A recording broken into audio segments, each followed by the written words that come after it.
राहुल भाई, first of all congratulations. Thank you so much brother, thank you.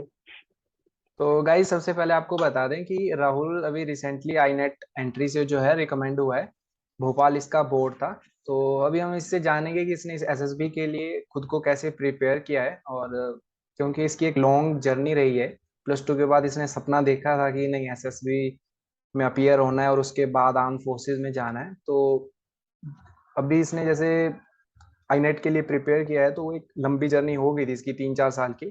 तो उस preparation में जो इसने एफर्ट्स डाले, हम उस सबको नोटिस करेंगे और इसके एक्सपीरियंस को जानेंगे कि एसएसबी में हुआ क्या क्या नहीं हुआ, किस तरीके से इसने परफॉर्म किया।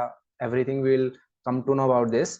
तो राहुल, अपने एसएसबी के बारे में बताना कि कौन सा बोर्ड तुम्हारे को मिला था और ये तुम्हारा अब तक का कौन सा अटेम्प्ट था। और इस अटेम्प्ट के लिए तुम कैसे खुद को प्रिपेयर किए थे। ओके, फर्स्ट ऑफ ऑल तो राजेंद्र भाई, thanks for having me here. so first of all, it has been a privilege only. Now अब आपके क्वेश्चन पे आता हूँ तो जो मेरी एंट्री है वो एक्चुअली एसएससी टेक है नेवी की। तो आई नेट आजकल बंद हो गई है, तो अब एसएससी टेक आ गई है। So this was my fourth attempt, and I started giving my SSBs after my 10 plus 2 only. My first entry was 10 plus 2 for 10 plus 2 technical entry, जो कि 33rd SSB भोपाल में था। एंड हमारा रिपोर्टिंग अराउंड 24th अगस्त को था। And बात ऐसी है कि दिस टाइम मैं जहाँ से रिकमेंड हुआ हूँ, ये वही बोर्ड है जिसमें मैं फर्स्ट फर्स्ट बार गया था। तो I think it was lucky for me this time.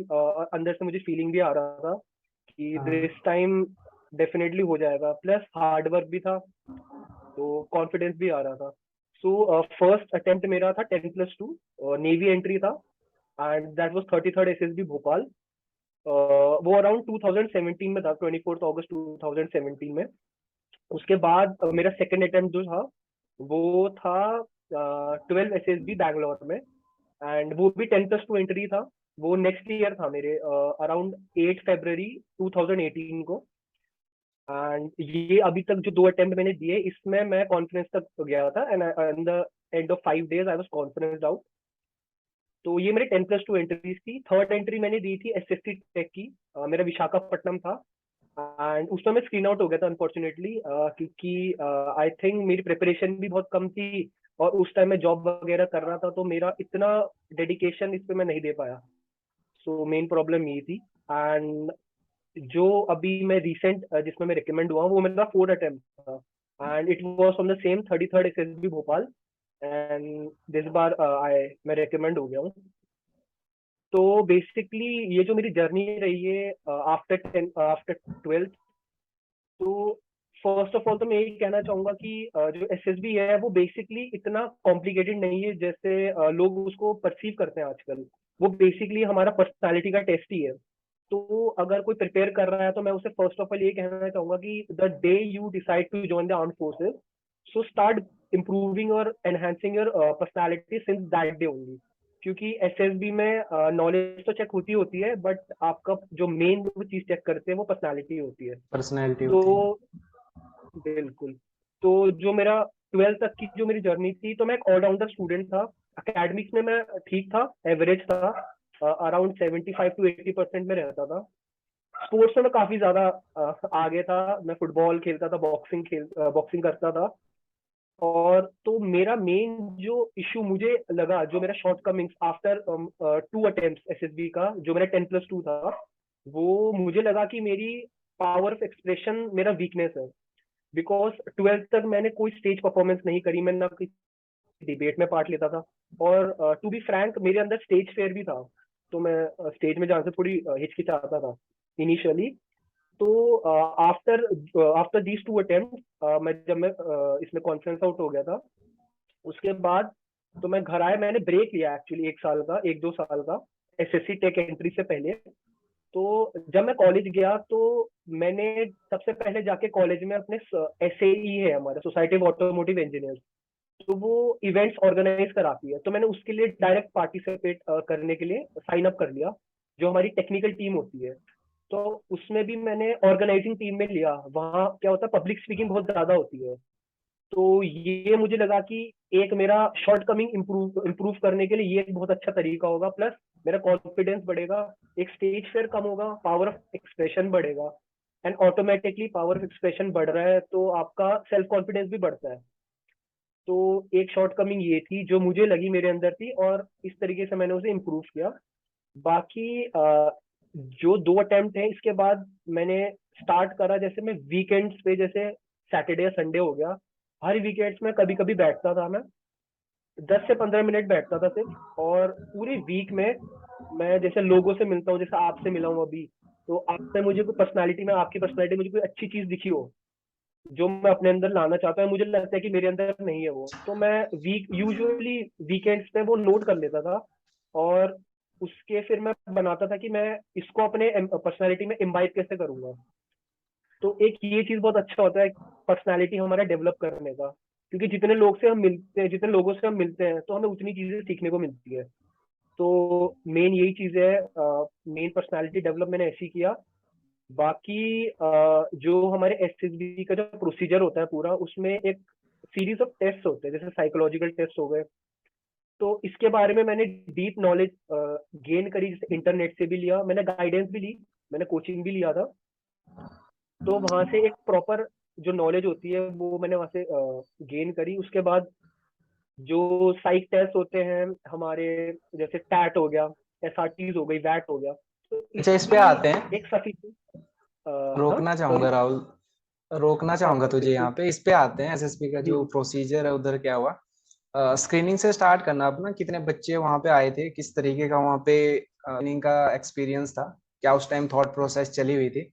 क्योंकि जब डायरेक्ट एंट्री रहती है तो काफी ज्यादा बच्चे वहां पे एकदम से निकल के ऐसे आते हैं जैसे मशरूम स्प्राउट आउट हुए हो।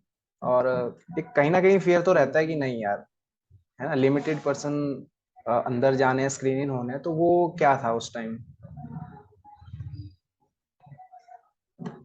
डेफिनेटली प्रेशर तो रहता ही है, क्योंकि अभी तक मैंने जितनी एंट्रीज दी है ये सारी डायरेक्ट एंट्रीज ही थी।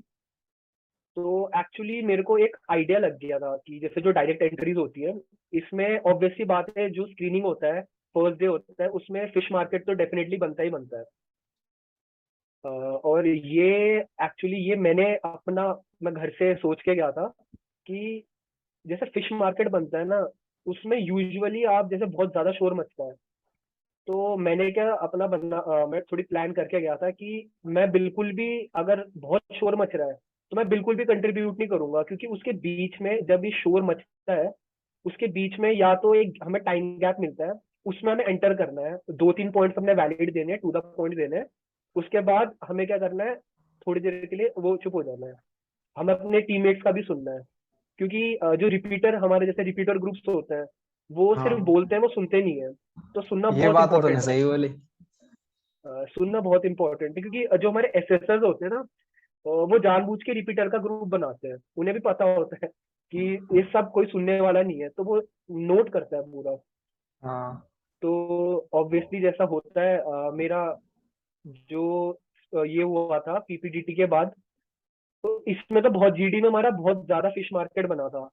अप्रोक्सीमेटली हमारा 3 to 4 मिनट स्टार्टिंग का वो फिश मार्केट ही बना। और एक्चुअली हमारे जो ग्रुप्स थे वो 12-12 या 13 के ग्रुप्स थे हमारे, तो काफी ज्यादा हाँ। बच्चे थे उसमें। तो बहुत ज्यादा शोर मच गया था उसमें, तो मैंने तो बिल्कुल अभी अभी तक मैंने एंटर नहीं किया था जीडी में, मैं सुन रहा था सबकी बात है। अभी तक किसी को समझ में भी नहीं आ रही थी, बहुत ज्यादा शोर मच गया था। तो हमारे एसएसर्स ने क्या किया था, ग्रुप डिवाइड कर दिए थे। तो मैं बिल्कुल मिडल ग्रुप में था, तो जैसे ही मिडल ग्रुप की बारी आई, तो मुझे एक टाइम गैप मिल गया एंटर होने के लिए। तो उसमें मैं एंटर हुआ, मैंने 2-3 वैलिड पॉइंट्स दिए। और उसके बाद मैंने अपने पूरे जो हमारे कैंडिडेट्स होते हैं, हमारे कलीग्स होते हैं, मैंने उनसे पूछा कि do we gentleman, do we all can we all agree on this, और वो वैलिड पॉइंट था तो सब एग्री भी हो गए। उसके हाँ, बाद फिर हमारे ग्रुप के बाद दूसरे ग्रुप का आया। फिर उनके उनके में दोबारा फिश मार्केट बन गया था। फिर उन्होंने क्या करा, सबको कंबाइन कर दिया, तो फिर दोबारा फिश मार्केट बन गया था। बीच में एक दो पॉइंट देने का मौका मिला। बाकी मैंने बिल्कुल कंट्रीब्यूट नहीं किया था, जैसे बहुत ज्यादा हल्ला मच रहा था तो मैं सुन ही रहा था कि जो भी सुन पाऊं, जो समझ पाऊं। और फिर ऐसे ही था हमारा, बहुत ज्यादा हल्ला मच गया था। मेरे बैच से जो हमारे वाला बैच था, उसमें से मैं और एक मेरा फ्रेंड था, तो हम्म। वो भी रिपीटर था। उस वो भी ज्यादा नहीं बोला, वो भी दो तीन वैलिड पॉइंट बोला और टू द पॉइंट बोला, क्रिस्प बोला। And beat around the bush तो करना ही नहीं है इसमें। तुम टू द पॉइंट बोलो और फिर अपने टीममेट्स का सुनो और कंट्रीब्यूट करो, दूसरे को चांस दो अगर वो किसी को नहीं मिल पा रहा है तो यही था। ऐसे में फिर हमारे ग्रुप में से मैं और मेरा फ्रेंड एक था, वो हो गई, स्क्रीनिंग हो गए। हम्म। उसके बाद जब स्क्रीनिंग हुए तो पहली बात तो बहुत अच्छी खुशी मिली फर्स्ट ऑफ ऑल, क्योंकि ये डायरेक्ट एंट्रीज में तो काफी मुश्किल ही रहता है यूजुअली। लंबा गैप हो गया था ना काफी। लंबा गैप हो गया था उसके बाद। लेकिन गैप से मैंने क्या करा, जो गैप में मैंने वर्क ही करा उस पे। तो मुझे लगता है कि जैसे बिल्कुल आप किसी एसएसबी से अगर स्क्रीन आउट या नॉट रिकमेंडेड आ रहे हो, तो बिल्कुल आप दूसरे एसएसबी में जंप ना करें, थोड़ी गैप ले, क्योंकि आपको सेल्फ एनालिसिस बहुत इंपॉर्टेंट होती है अपनी हाँ। शॉर्ट कमिंग्स को। तो बिल्कुल जंप ना करें, आप थोड़ी गैप लेके अपने आप को सेल्फ एनालाइज करें, उसके बाद आप क्या है अपने एसएसबीज में जाए, वो ज्यादा बेटर रहता है। तो मैंने तो यही किया और ये बेनिफिशियल प्रूव हुआ। फॉर्चुनेटली मैं रिकमेंड भी हो गया। तो वो ये उसके बाद जैसे हमारा स्क्रीनिंग का प्रोसेस हुआ, तुम्हारा अप्रोक्सीमेटली हमारा जो हम्म, रिपोर्टिंग कितना था और कितना इन लिया उन्होंने स्क्रीनिंग में? हमारा कॉलिंग तो 300 का था, लेकिन हमारा बैच ना क्लैश कर रहा था आर्मी टेक से। अच्छा। तो बच्चे 68 रिपोर्टिंग थी हमारी। अ, अच्छा। उसमें से हम उसमें से 15, अराउंड 15 हम स्क्रीनिंग हुए थे। 15 स्क्रीनिंग हुए थे और रिकमेंड फिर एक ही हुआ उनमें से, मैं रिकमेंड हो गया था। तो एक ही है। मेरे से पहले भी बैचेस, मेरे पहले के दो बैचेस जो थे, वो वॉश आउट गए थे, आर्मी के थे। हाँ हाँ। तो पहले से मेरे को डर था थोड़ी ना कि ये वॉश आउट का ट्रेंड चल रहा है, एक बैच वॉश आउट हुआ, दूसरा बैच वॉश आउट हुआ। नाउ द तो डर शेर लग रहा था शेरशाह इज कि कमिंग। हाँ। हाँ, काफी अच्छा था, कि मेरे को कहीं बड़ा अच्छा लगा वो। हाँ। तो और ऊपर से क्या होता है वहां पे, जैसे हमारे फ्रेंड्स बनते हैं दूसरे बैच के, तो वो थोड़ी वो भी करते हैं कि भाई ये बैच भी लगता है वॉश आउट हो जाएगा, ऐसे करके वहां पे चलते मस्ती मजाक चलता रहता है। तो वो हाँ। काफी था। तो लग रहा था क्या पता वॉश आउट, मुझे लग रहा था कि इस बार मेरे चांसेस है। लेकिन था मुझे 80-20% था कि कुछ हो सकता है, क्योंकि अब एसएसएस के ऊपर बात होती है, उन्होंने कैसे असेस किया है हमारे, हमने तो हर बंदा 100% दे के आता अपना। हाँ। तो ये था। इंट्यूशन आ जाते हैं जब कोई भी टेस्ट जब आप दे के बाहर निकलते हो ना, उस टाइम पता चल जाता है कि यहाँ मैं अच्छा करके आया हूँ या नहीं करके आया हूँ ना। हाँ ये तो है, हाँ। तो डेफिनेटली आ जाता है। वन बाय वन आते हैं, पहले साइकी में कैसे किस तरीके से खुद को जज किया, जैसे सबसे पहले जैसे टैट होता है, वैट होता है, फिर आफ्टर फिर एसआरटीज, किस तरीके से खुद को मैनेज किया उस टाइम? एक्चुअली मैंने ना एक अपने अंदर देखा, मुझे दूसरे कैंडिडेट का नहीं पता। तो प्रीवियस अटेम्प्ट्स में मैं ये टैट में क्या करता था, मैं प्री कंसीव्ड आइडियाज लेके चला जाता था। जैसे जो हमने प्रैक्टिस में आइडियाज जो आए, तो वो अपने मन में रखा कि ऐसा आएगा तो ऐसे ही लिख दूंगा। तो हाँ। ये एक मेरी बहुत बड़ी जो थी प्रॉब्लम थी। तो इस बार मैंने इसको ओवरकम किया, क्योंकि प्री कंसीव्ड आइडियाज लेके हम जाते हैं ना एसएसबीज में, तो हम क्या होते हैं, हम पिक्चर को मैनिपुलेट कर देते हैं अपने आइडियाज के हिसाब से, जबकि ऐसा बिल्कुल नहीं करना होता। तो एक हाँ। ये था कि एक ये प्रॉब्लम आ रही थी मेरे अंदर पहले, कि मैं पहले से आइडियाज लेके जाता था, जैसी पिक्चर देखा, पिक्चर के डिटेल्स पे मैं नहीं जाता था, प्रीवियस एसएसबीज की बता रहा हूँ। उसमें जो एक्शन हो रहा है उसको अपने आइडिया के हिसाब से मैं क्या करता था, मैनिपुलेट कर देता था। तो वो एक प्रॉब्लम थी। इस बार उस पर मैंने काम करके गया, प्रैक्टिस करी थी, थोड़ी टाइट की, तो वो बेनिफिशियल रहा। बाकी जो आइडियाज थे वो ऑन द स्पॉट जो आ रहे थे, अपने लाइफ एक्सपीरियंस से ही आते हैं वैसे। तो उसको प्रैक्टिस करोगे तो फिर हम, और हमारा पावर ऑफ एक्सप्रेशन भी बढ़ता है उसमें प्रैक्टिस करने से। तो प्रैक्टिस एक वो रही मेरे लिए, बेटर ऑप्शन रहा इसके लिए। और फिर मैं नेचुरल आइडियाज दिया, बिल्कुल कोई प्री कंसीव्ड आइडियाज नहीं ले गया था। जो ऑन द स्पॉट मुझे दिखा, जो डिटेल्स दिखी, एक्शन दिखी मेरे हिसाब से, वही लिख के आया हूँ।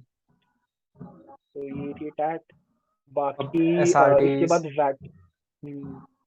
जैसे वैट भी वैट की भी प्रैक्टिस करी थी मैंने। टाइम टाइम के साथ करता था, मतलब टाइम बाउंड होता था मेरा। मोबाइल पे अपना वो लगा देता था स्टॉप वॉच, उसके बाद वैट प्रैक्टिस होते थे इतने जैसे मैंने यूट्यूब में भी एक दो चैनल है, उसमें वैट प्रैक्टिस शीट बहुत सारे हैं, तो वो काफी अच्छा है, उससे भी मैंने काफी प्रैक्टिस किया। तो एक दिन में मैं कम से कम एक दो मैं साइक के टेस्ट करता रहता था, क्योंकि मुझे लगता था कि मतलब जितना प्रैक्टिस करूंगा ना, टाइम जब टाइम बाउंड होते हैं हम तो प्रैक्टिस बहुत बेनिफिशियल रहता है, तो प्रैक्टिस कर रहा था साइक का। बाकी एसआरटीज, जो एसआरटी की बात है, मेरी एसआरटीज में बहुत कम कर पाता था पहले, यूजुअली 30, 35, 40 इतने तक रहता था यूजुअली। तो एसआरटीज में फिर मैंने बिल्कुल ज्यादा सोचा नहीं, मतलब ज्यादा सोचना बंद कर दिया, क्योंकि एसआरटीज में हमारे में सेल्फ डाउट आ जाता है कि क्या मैं जो रिएक्शन लिख रहा हूँ वो सही है, या जो मैं रिएक्शन लिख रहा हूँ क्या असेसर उसको सही समझ रहा है। तो ये बिल्कुल मेरे माइंड में नहीं रहा, जो नेचुरल मेरे माइंड में रिएक्शंस आ रहे थे, जो डे टू डे लाइफ में हमारे साथ एक्शंस होते हैं, सिचुएशंस वही होते हैं उसमें। तो जो आ रहे थे माइंड में नेचुरल रिएक्शन, बस टू द पॉइंट लिखता था, और ज्यादा एक्सप्लेन नहीं करता था। जैसे एक मेरे जो मेंटर थे उन्होंने बताया था कि एसआरटीज में वो कॉमा डाल के एक्शन कॉमा एक्शन ऐसे लिखो, तो वो क्या रहता है, बिल्कुल छोटा रहता है और टू द पॉइंट रहता है, कैलीग्राफी साइकोलॉजी फॉर्म समझ। में ना। बिल्कुल बिल्कुल वैसा। तो वो किया था। तो इस बार मेरा फॉर्चुनेटली 49 तक पहुंच गया था, 48 49 तक इस बार। तो वो बेटर रहा मेरा। ओवरऑल साइट मेरा काफी अच्छा गया। अच्छा गया था। और एसडी वगैरह पहले से प्रिपेयर था? एसडी, हाँ मैंने एसडी घर पे लिखा था, मैंने क्रैम्प तो नहीं किया था। हाँ लेकिन हाँ। जैसे आप एक बार एसडी अपने बारे में लिखोगे, what your parents think, what your friends think of yourself, तो उससे क्या होता है, हमें एक रफ आइडिया मिल जाता है। तो जैसे हमें क्वालिटीज हमें पता होती है क्या है हमारे अंदर, तो उसमें क्रैम्प करने की जरूरत भी नहीं है। एक बार आप लिखोगे, प्रैक्टिस करोगे, तो आपको क्वालिटीज याद रहेंगी, अगर आप सही लिख रहे हो, सच लिख रहे हो। अगर आप हाँ, मैनिपुलेटिव या झूठ लिख रहे हो, फिर आपको क्रैम्प करना पड़ेगा।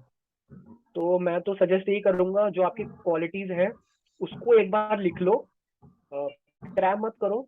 बट ये है कि एक बार प्रैक्टिस कर लो, क्योंकि फिर एक्चुअली है तो एग्जाम ही एक तरीके से टेस्ट ही है, तो प्रैक्टिस तो हमेशा रहनी चाहिए एक बार। तो एक दो बार प्रैक्टिस कर लिया, रीड कर लिया। बाकी एसटी मैंने ऐसे ही किया था। हाँ एग्जाम मतलब फेयर निकल जाता है ना, जब हम प्रैक्टिस करके जाते हैं वहां पे, पता है खुद को कि परफॉर्मेंस कितना हम दे पाते हैं। और एक काफी अच्छी बात बोली तुमने ना वो, कि जब एसआरटीज लिखते हैं तो ये नहीं सोचना कि किस तरीके से मुझे लिखना है, किस तरीके से नहीं, जो नेचुरल आ रहा है आ रहा है। बट प्रैक्टिस में वो चीज ओवरकम करनी है, ये एक क्रिटिकल पॉइंट है यहाँ पे ना। हम्म। ये हमारे अंदर सेल्फ डाउट हो जाता है कि क्या हम सही लिख रहे हैं या नहीं लिख रहे हैं, तो वो हमारे मन में ज्यादा होना नहीं चाहिए। क्योंकि वो क्या होता है, फिर हम एक रिएक्शन लिखते हैं, तो हमें लगता है इसमें मैं और अच्छा लिख दूंगा, या ऐसा लिख देता तो और अच्छा हो जाता। तो उससे क्या होता है, हम काट उसको कट कर देते हैं, या और कुछ काट के और लंबा लिख देते हैं। तो इसमें टाइम भी जाता है, और कटिंग्स अगर साइकोलॉजिस्ट देखता है तो यूजुअली उसके वो नेगेटिवली उसको परसीव करता है। तो एग्जैक्टली exactly. कटिंग्स वगैरह तो अवॉइड अवॉइड करना चाहिए, जितना अवॉइड कर सकते हैं। अच्छा, उसके बाद तुम्हारा इंटरव्यू? इंटरव्यू मेरा मतलब बहुत अच्छा तो नहीं गया था कहूंगा, लेकिन मेरा अच्छा गया था, ठीक ठाक गया था। हाँ हाँ। तो इंटरव्यू में बेसिकली वो यही देख रहे थे कि नॉलेज भी पूछा उन्होंने, ऐसा नहीं कहूंगा कि नॉलेज नहीं पूछा, but they emphasise more on overall personality, की बंदे का पर्सनालिटी कैसा है। क्योंकि उन्होंने, जैसे मैं एंटर किया तो मेरी बॉडी लैंग्वेज अच्छी थी, मेरे हाँ हिसाब से हाँ। बता रहा हूँ जो मैंने परसीव किया। बॉडी लैंग्वेज मेरी अच्छी थी। हमारा इंट्रोडक्शन काफी अच्छा हुआ, उन्होंने देहरादून के बारे में ही पूछा था, तो वही हम्म। जैसा आप पूछ रहे थे अभी, उन्होंने भी वेदर के बारे में पूछा था कि कैसा वेदर है। तो वैसा अच्छा अच्छा स्टार्ट हुआ था। अ, उसके बाद जैसे मेरी टेक्निकल एंट्री थी, तो उन्होंने मेरे से जो पहला टेक्निकल क्वेश्चन पूछा था वो मैंने आंसर कर दिया था, लेकिन उन्होंने रैपिड फायर कर करके उसको कंफ्यूजिंग बना दिया था क्वेश्चन को। जैसे प्रेशर होता है ना, इंक्रीज कर आंसर मिल, देते। करेक्ट करेक्ट, वही मतलब जैसे उनको आंसर मिल गया था, लेकिन वो क्या है, उनको rapid fire back to back question पूछ रहे थे। तो वो प्रेशर डेवलप कर रहे थे उसमें। और ऐसे वो क्वेश्चन बदल गया था एक्चुअली, एंड तक वो क्वेश्चन ही दूसरा हो गया था। अच्छा, तो क्वेश्चन क्या था क्वेश्चन ही वैसे? वो जैसे मेरा हाइड्रोग्राफर का लिए, जैसे नेवी में होता है, हाँ एक हाँ। जनरल सर्विस होती है और एक हाइड्रोग्राफर होता है। तो यूजुअली हाइड्रोग्राफर क्या होता है, he usually make the navigational map. तो जो शिप्स होती है जो सेल करती है, वो मैप्स बनाता है उनके लिए। जैसे वो क्या करते हैं, जैसे जो अनएक्सप्लोर्ड सीज एरिया है, वहां पे जाके वो मैप्स वगैरह बनाएंगे ताकि जो हमारी शिप्स है वो सेल कर सके वहां पे। तो हाँ उन्होंने मेरे से मैंने इसके लिए ऑप्ट कर रखा था, तो उन्होंने मेरे से ये पूछा था कि कैसे, मतलब कोई पॉइंट है तो वो कैसे वो करते हो। तो नॉर्मल एक्स एक्सिस और वाई एक्सिस का मैंने मैप में बता दिया था, एक्सिस हाँ का और जो हमारा वाई एक्सिस होता है। तो उन्होंने कहा था ठीक है। उन्होंने ये पूछा कि तुम एक्चुअल मैप में एक्स और वाई एक्सिस क्या रिप्रेजेंट करता है। हाँ तो मैंने बोला था लैटिट्यूड और लॉन्जिट्यूड। तो ये तो कॉमन चीज था। हाँ। तो उसके बाद उन्होंने ये पूछा कि जैसे मैं एक्स और वाई एक्सिस बना रहा हूँ, एक्स एक्सिस में मैंने जो एक्स एक्सिस का थर्ड पॉइंट है, अगर वहां से मैं स्ट्रेट लाइन बनाऊंगा तो वो क्या रिप्रेजेंट करेगा। हाँ। और जैसे एक्स एक्सिस हमें पता हॉरिजॉन्टल होता है, हम्म। और हमारे जो लैटिट्यूड्स होते हैं वो भी हॉरिजॉन्टल होते हैं। हाँ। तो पहले मेरे माइंड में आया जैसे हॉरिजॉन्टल ये है तो लैटिट्यूड ही रिप्रेजेंट करेगा। अच्छा। लेकिन उसके बाद मेरे माइंड में आया जैसे एग्जैक्ट एक पॉइंट में वो लैटिट्यूड करता है, अगर हम एक्स एक्सिस में जाए और उसमें कोई थर्ड पॉइंट पे वो करे तो वो लैटिट्यूड शो कर, लॉन्जिट्यूड शो करता है। तो पहले मैंने लॉन्जिट्यूड बोला, उन्होंने कंफ्यूज करने के लिए मेरे को पूछा लॉन्जिट्यूड तो स्ट्रेट होता है। हाँ। तो फिर मैंने पहले सोचा थोड़ी देर, मैंने कहा लॉन्जिट्यूड ही होगा। फिर उसने दोबारा पूछा कि फिर वर्टिकल क्या होता है। मैंने कहा वर्टिकल फिर वो होगा लैटिट्यूड। तो फिर हाँ। उसने क्वेश्चन और वो फिर और पूछने लग गया कि सही में सही बताओ ऐसे। तो ऐसे वो मतलब क्रॉस क्वेश्चनिंग करता गया। तो ओवरऑल इसमें उन्होंने 2 to 3 मिनट्स लगाए हमारे। तो एट द एंड मैंने सर को ये बोला, सर जो मैंने आंसर दिया है I think that is correct according to my best knowledge. हाँ। तो यही मतलब मैंने उनको कन्वे कर दिया था। उसके बाद उनको पता लग गया था कि कंफ्यूज तो मैंने कर ही दिया है। कर दिया है बट लेकिन नहीं एक मान बात, रहा बंदा। वही बात होती है ना, वो उनने पूरा कंफ्यूज कर दिया, वो मान ही नहीं रहे जो, मतलब होता है ना, वो मानते ही नहीं है। हाँ। तो ऐसा हुआ। उसके बाद उन्होंने ये पूरे, असल में ये क्वेश्चन का मेन यही था कि वो प्रेशर डालते थे। वो ये चेक कर रहे थे कि एक कैंडिडेट अंडर प्रेशर कैसे रिएक्ट करता है, वो पैनिक तो नहीं हो रहा है, या वो जैसे रेस्टलेस तो नहीं हो रहा है। क्योंकि आर्म्ड फोर्सेस में तो डे टू डे लाइफ में हमें ऐसी क्रिटिकल सिचुएशन मिलती रहती है। तो अगर कैंडिडेट हल्का सा ऐसे क्रिटिकल सिचुएशन में हाइपर हो जा रहा है, रेस्टलेस हो जा रहा है, तो फिर उसमें एक दिक्कत शो होता है वो पर्सनैलिटी में। तो मेन इसका मेरे हिसाब से जो मैंने इंटरप्रेट किया ये क्वेश्चन का ये था। इसके बाद उन्होंने जो 2-3 टेक्निकल क्वेश्चन पूछे थे, वो मैंने मतलब बिल्कुल सही आंसर दिया उसका। उसमें उन्होंने पूछा नहीं रैपिड फायर। तो इससे मुझे ये ट्रेंड लगा, मतलब पहला क्वेश्चन उन्होंने प्रेशर चेक करने के लिए पूछा था, बाकी के 2-3 जो था वो नॉलेज चेक करने के लिए पूछा था। तो ओवरऑल मेरे ये 3 क्वेश्चन टेक्निकल क्वेश्चन थे। उसके बाद जो टेक्निकल क्वेश्चंस मैंने आंसर कर दिए थे, उसके बाद वो टेक्निकल नहीं पूछा उन्होंने, वो शिफ्ट हो गए मेरे पीआईक्यू से। उन्होंने पूरा पीआईक्यू पूछा, जैसे मैं घर में कैसे कंट्रीब्यूट करता हूँ, एंड जैसे सोसाइटी में हमारा कॉलोनी है वहां पे कैसे कंट्रीब्यूट करते हो, अपने पेरेंट्स की हेल्प कैसे करते हो, ये पूछा था। और बाकी स्पोर्ट्स वगैरह थे थोड़ी बहुत, उसके बारे में पूछा था। बाकी एक जो क्वेश्चन उनको उन्होंने बहुत वो करके पूछा था, वो थी, मैंने एक्चुअली मैंने जॉब ड्रॉप कर दिया था अभी। तो उन्होंने पूछा था जॉब ड्रॉप क्यों किया, तुम्हारे पे कोई सेकंड चांस तो है ही नहीं, मतलब सेकंड चॉइस तुम्हारे पे कुछ है ही नहीं, तुमने जॉब ड्रॉप क्यों किया। तो एक उस पे अप्रोक्सीमेटली हमारे 10 to 15 मिनट्स का डिस्कशन चला था उसमें। तो वो मैंने एक्सप्लेन किया था, तो वो कन्विंस हो गए थे। उसके बाद मेरा अप्रोक्सीमेटली 40 मिनट्स चला इंटरव्यू। 40 मिनट्स के बाद उन्होंने मतलब थैंक वो करके ओवर कर दिया लीव था कर इंटरव्यू। दिया। तो ऐसा था इंटरव्यू वगैरह। इंटरव्यू का एक सीधा सा फॉर्मूला ये रहता है कि तुम मतलब बात करके कैसा लगा, सेटिस्फाई आप कर पाए, कन्वे कर पाए अपना मैसेज या नहीं कर पाए ना, एक बहुत बड़ा फैक्टर रोल प्ले करता है उस टाइम, इंटरव्यू के टाइम। अच्छा, तुम्हारा जीटीओ में कैसा गया, टास्क वगैरह? जीटीओ में तो जैसे पीजीटी हुआ था फर्स्ट डे, तो उसमें दोबारा फिश मार्केट बन गया था। तो उसमें दोबारा मैंने ज्यादा कंट्रीब्यूट नहीं किया। अच्छा, बीच में तुम्हारा मेरे को बहुत सॉरी है ना, अच्छा तुम्हारा इंटरव्यू कौन से डे पे हुआ था?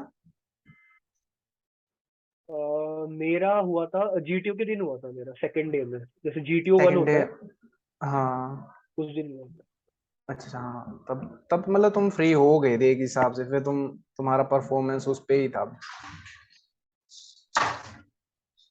हाँ मतलब जीटीओ फर्स्ट के बाद जैसे पीजीटी हुआ था जिस दिन, उसके बाद आके हमारा मेरा इंटरव्यू हो गया था। तो हाँ मेरे को मिला 10 to 15 मिले थे मुझे चेंज करने के लिए, और थोड़ी फ्रेश होके गया था। तो इंटरव्यू में थक रखा था, वैसे जीटीओ के बाद तो थक ही जाते हैं सब। हाँ। ऐसे ही था, मतलब फर्स्ट डे था, फर्स्ट जीटीओ वन के डे था मेरा इंटरव्यू।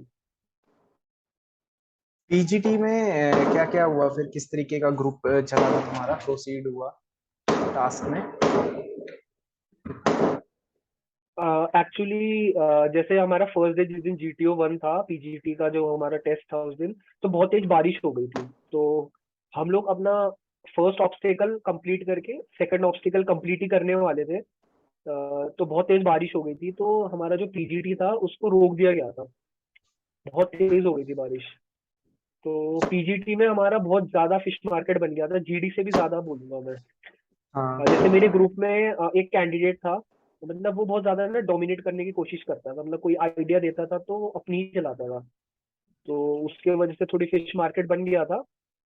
तो जब जब मतलब हमें टाइम गैप मिलता है तो उस पे मैं अपने आइडियाज देता था। एक दो आइडियाज अच्छे भी थे, वर्केबल आइडियाज थे। तो एक दो आइडिया ही दे पाया मैं, उससे ज्यादा नहीं दे पाया क्योंकि बहुत ज्यादा हल्ला मच गया था उसमें। बाकी जो मेरा कमांड टास्क था, कमांड टास्क मेरा बहुत अच्छा गया था, क्योंकि कमांड टास्क में क्या ऐसा क्या था, मतलब एक प्रोसीजर होता है जीटीओ का भी ना, मतलब सीधा हाँ। जाके बल्ला फट्टी लगाना, मतलब वो नहीं होता। तो प्रॉपर 1-2 मिनट काम रह के सोचा पूरा कौन सा सबसे बेस्ट अप्रोच रहेगा।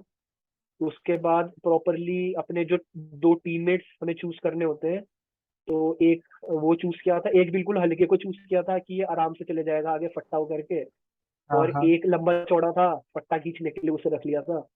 तो ये ऐसे छोटे मोटे ये टैक्टिक्स, मतलब तो मैं सोच के गया था कि जरूरी ऐसे है। करूंगा। हाँ जरूरी है ये। और मतलब जीटीओ भी देखता है कि ये बंदा अपना दिमाग यूज कर रहा है, क्योंकि रियल लाइफ सिचुएशन में भी आप हल्के बंदे को ही भेजोगे ना आगे, लाइट है हाँ। वो पहुंच जाएगा, फिर वो आगे से आपको दूसरा अप्रोच भी बता सकता है।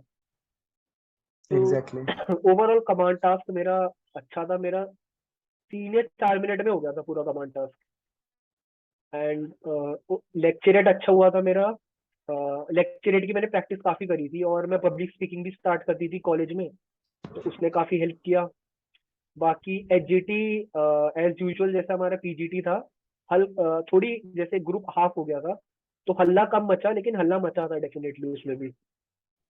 उसमें एक ही ऑब्स्टेकल होता है, तो उसमें एक आइडिया दो आइडियाज दे दिए, वर्केबल थे, वो हमारा ऑब्स्टेकल पार हो गया था। बाकी जीपी जो हमारा ग्रुप प्लानिंग एक्सरसाइज थी, उसमें भी जो हमारा था उसका एक प्रॉपर फॉर्मेट मैं प्रिपेयर करके गया था घर से। तो वही फॉर्मेट में लिख के आया था जीपी, और जो लॉजिकल उसमें लग रहा था वही लिखा, ज्यादा हाइपोथेटिकल सिचुएशंस के हिसाब से नहीं लिखा था।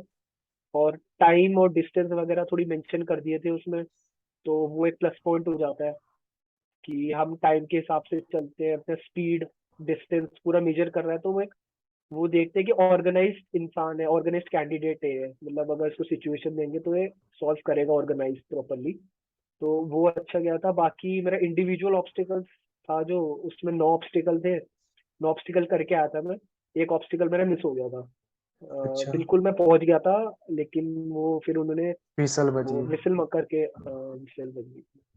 अच्छा, तो तुम्हारा लेक्चरेट में कौन ओवरऑल ये से था। टॉपिक तुम्हारे को मिले हुए थे, और तुम्हारा जीडीज के जो टॉपिक थे वो किस मुद्दे के ऊपर थे?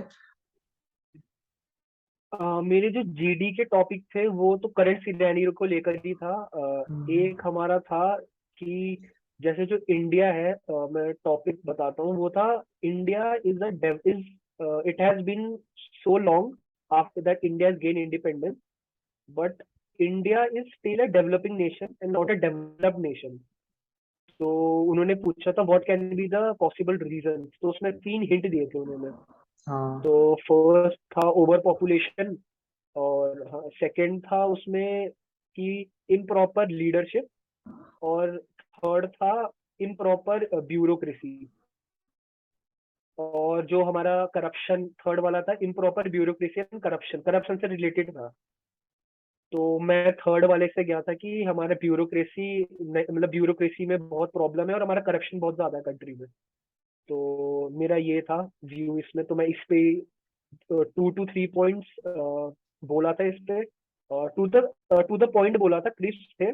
और उसके बाद मैं फिर दूसरों के भी सुन रहा था, क्योंकि मैं देख रहा था कि जैसे दूसरे बता रहे थे अपने अपने आइडियाज, तो वो भी काफी अच्छे आइडियाज देते हैं।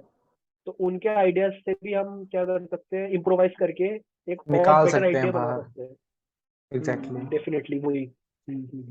और तुम्हारा तो उसका ये था ऐसे। लेक्चरेट का। लेक्चरेट के हमारे 4 टॉपिक थे। फर्स्ट था यूएन, जो यूनियन वो है यूएन सिक्योरिटी काउंसिल, यूएनएससी। हाँ। सेकंड रैगिंग था, और थर्ड था माय फेवरेट सिटी, और फोर्थ फोर्थ मेरे को अभी याद नहीं आ रहा है। असल में मैं फोर्थ तक पहुंचा ही नहीं था, मैंने थर्ड देख के मतलब मैं वहीं से वो कर लिया था, क्योंकि मेरे को थोड़ी बहुत आता था। तो मैं कॉन्फिडेंट था कि मैं थर्ड पे बोल लूंगा, तो मैंने जो टॉपिक चूज किया था, यूएनएससी, तो मैं पढ़ के नहीं गया था, फ्रैंकली बता रहा हूँ। हाँ। इंडिया एंड जो हमारे अदर कंट्रीज है उसके रिलेशंस पढ़ के गया था मैं बहुत, बिल्कुल ढंग से। बट वो कोई आया ही हाँ। नहीं। और अभी रशिया यूक्रेन चल रहा था, तो वो भी पढ़ के गया था, वो भी नहीं आया। तो एक फिर मैंने थर्ड टॉपिक उठाया, वो था माय फेवरेट सिटी। तो वो मैंने हाँ। देहरादून के बारे में पूरा पढ़ के गया था। तो हाँ। मैंने कहा वो कहीं नहीं लग रहा, वो नॉलेज यहाँ डाल देता हूँ। तो उसके फैक्ट्स वगैरह थे वो सब यहीं पे डाल दिए, और लेक्चर काफी बढ़िया गया। मतलब इजी टॉपिक था, मतलब यही होता है लेक्चरेट का। अगर हार्ड टॉपिक आपको आता है तो definitely go for the harder topic. But हाँ। आपका कमांड अगर और कोई टॉपिक में अच्छा है, तो वही टॉपिक चूज करो जिसपे आपका कमांड है। तो इस पे मुझे लगा मेरे पे फैक्ट्स है, मेरे पे नॉलेजेस है, मतलब नॉलेज है, फैक्ट्स है। तो आई गे मतलब मैं थर्ड के साथ चला गया, फिर थर्ड टॉपिक के साथ। मुझे लगता है एंड काफी फॉर्चुनेटली यूनिक था अच्छा यार। हुआ। हम्म। अगर जिस हिसाब से तूने उधर प्रेजेंट किया होगा ना इसको, वो काफी अच्छे ढंग से किया होगा और वो मजेदार रहा होगा, क्योंकि इम्पैक्ट हाँ उसका वहीं हाँ। से जाता है ना।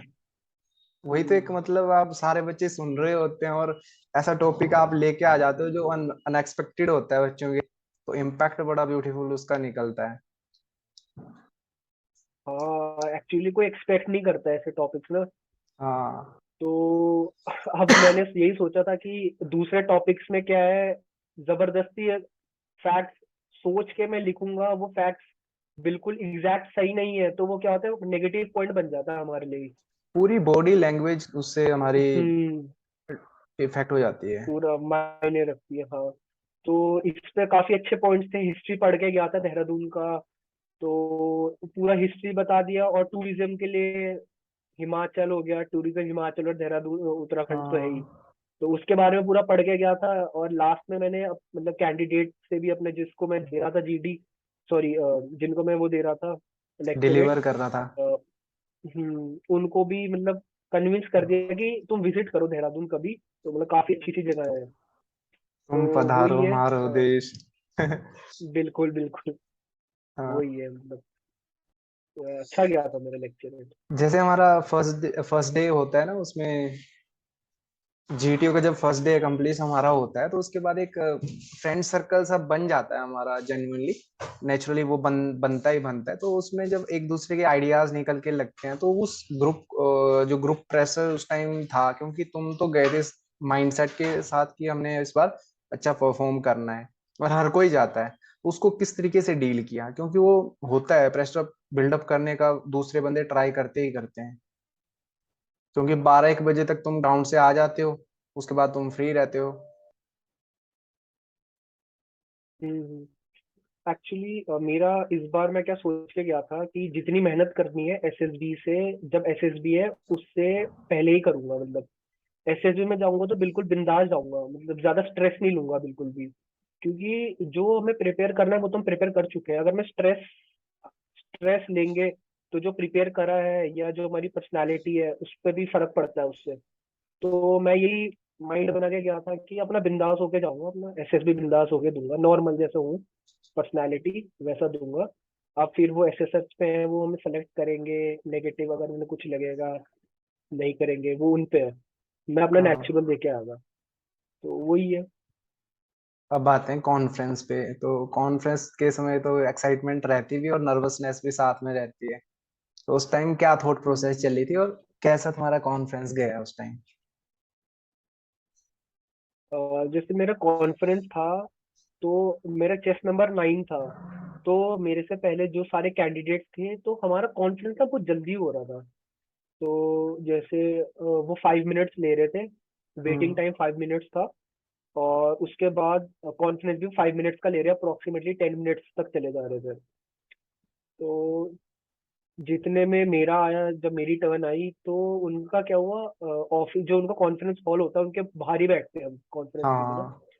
तो मेरे चांस से पहले ना उन्होंने 15 मिनट्स या अप्रोक्सीमेटली 12 मिनट्स का उन्होंने क्या करा, मतलब वेटिंग टाइम दिया मुझे। तो मुझे लगा या तो मैं बॉर्डर लाइन केस हूँ, या मुझे लगा कि क्या पता रिकमेंड होने के चांसेस है। मुझे ऐसा अच्छी फीलिंग आ रही थी। लेकिन क्या हुआ असल में ना, उन्होंने ब्रेक लिया था, वो मतलब अच्छा। असेसर ना वॉशरूम गए मेरे सामने बैठे हुए। अरे। तो तो मुझे एक हाँ। ये समझ नहीं आया कि वो मेरा वेटिंग टाइम था, वो डिस्कस कर रहे थे या वो मतलब अपना मतलब ब्रेक ले रहे थे, वो समझ नहीं आया हाँ। मुझे।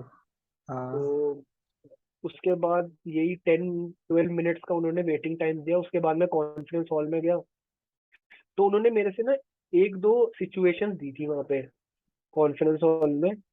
और पहले तो वही होता है normal, how was the stay, any suggestions हाँ। वगैरह, वो नॉर्मल वैसी था। उसके बाद उन्होंने मेरे को ना सिचुएशन दी थी। वो मैंने मेंशन करा था कि मैं अपने कॉलेज में वो इवेंट्स ऑर्गेनाइज कराता था। तो वो उन्होंने वैसे ही पूछा था कि कैसे ऑर्गेनाइज कराते थे, टीम को कैसे कोऑर्डिनेट करते थे, तुम खुद चैलेंजेस कैसे लेते थे। तो वो एक दो मैंने अपने टास्क बता दिए थे जो मैंने कॉलेज में करे थे। तो वो हो गए थे कन्विंस, उन्होंने कहा okay gentleman, all the best and now you can go. तो उसके बाद मेरा कॉन्फ्रेंस कॉन्फ्रेंस भी मेरा अप्रोक्सीमेटली 12 to 15 मिनट्स चला होगा, ज्यादा नहीं चला। तो उसके बाद बस कॉन्फ्रेंस हुआ। हाँ राहुल, फिर तुम्हारा जैसे कॉन्फ्रेंस खत्म हुआ, फिर उसके बाद वेटिंग पे। कॉन्फ्रेंस जब हो गया, जब मतलब रिकमेंडेशन हो गई, तब तो एक अलग ही फील आती है अंदर से।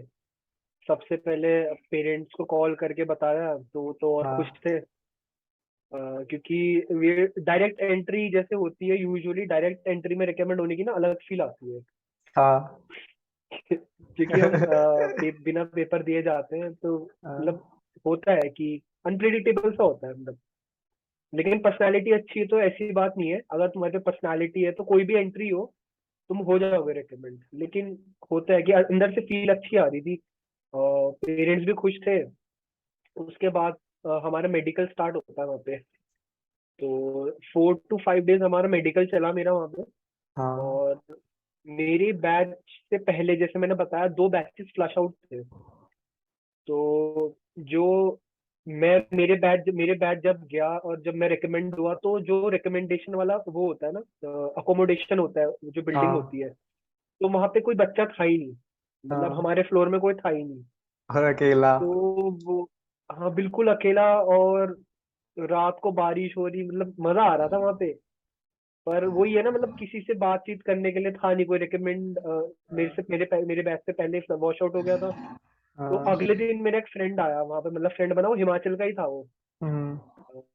तो वो आर्मी से रिकमेंड हो गया था, आर्मी टेक से, आर्मी एसएससी टेक। हाँ। तो उसके बैच से भी वो सिंगल रिकमेंड हुआ था। उसके बाद 2 बैच वॉश आउट हो गए दोबारे। एक नेवी का वॉश आउट हुआ, उसके बाद एक और आया आर्मी का। उसके बाद अ, उसके बाद मेरा मेडिकल हो गया था। तो मैं मेडिकली फिट हो गया था, उसके बाद मैं आ गया था। तो ये जो 4-5 दिन वहां पे मैं रहा, तो ये तो बहुत अच्छा, मतलब बिल्कुल अलग ही फीलिंग आई उसमें।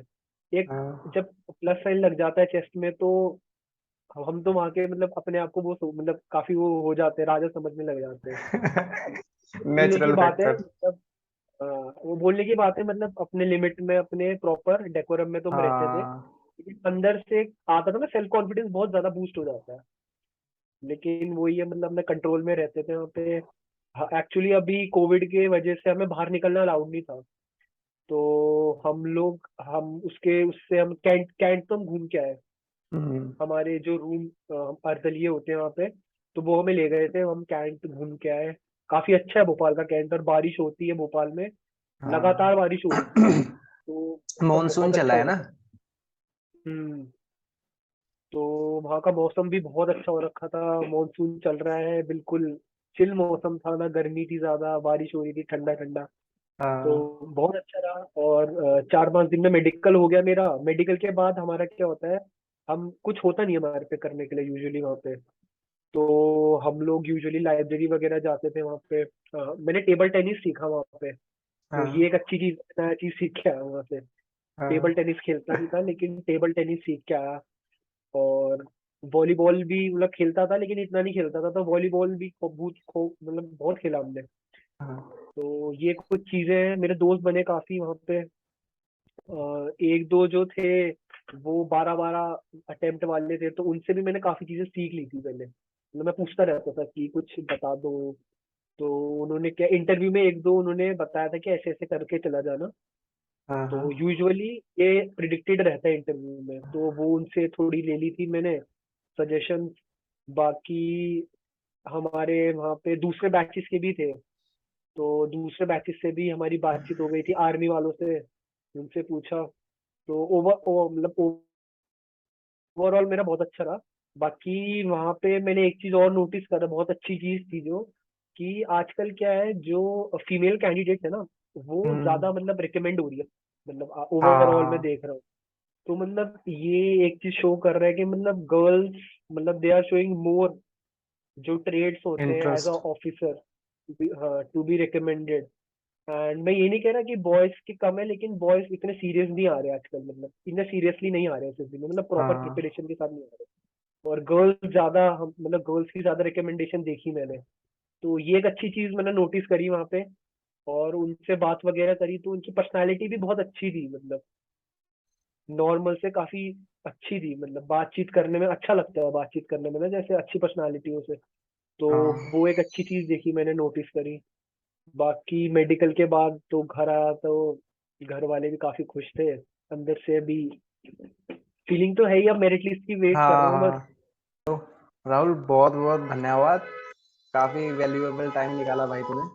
एंड बेस्ट ऑफ अरे luck for the, definitely definitely. And prepare hard for the next upcoming SSBs के लिए, है ना। Thank you so much brother.